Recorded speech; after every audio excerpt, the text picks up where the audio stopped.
Some familiar faces are getting back into the game, helping with public safety without spending taxpayer dollars. ABC News Channel 20's Kimberly Howard is live outside the Sangamon County Sheriff's Office to tell us about this new program. Kimberly, how does the sheriff plan to do this?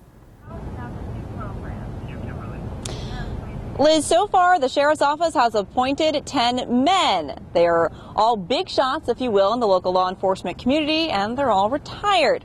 They're also all volunteering their time to tackle an array of issues that will soon be on their plates.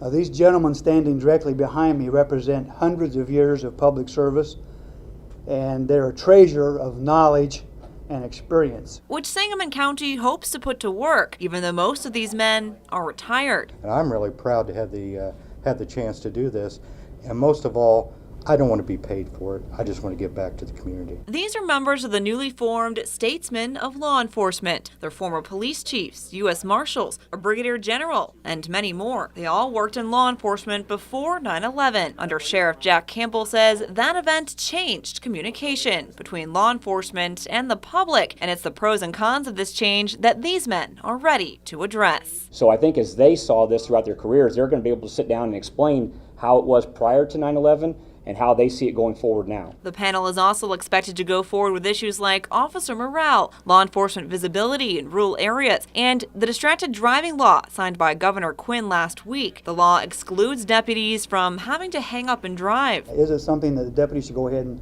continue to do, or are we going to not allow them to use a cell phone while driving? These are just some of the questions that come up almost on a daily basis anymore in law enforcement that I think this group will help give us some guidance on making these important decisions. Without spending money, the group will constantly help influence policy decisions based on their expertise. They'll meet formally 4 times a year, plus hold a summit where local police agencies can express individual concerns. And although these men are all appointed to the panel, their services are volunteer.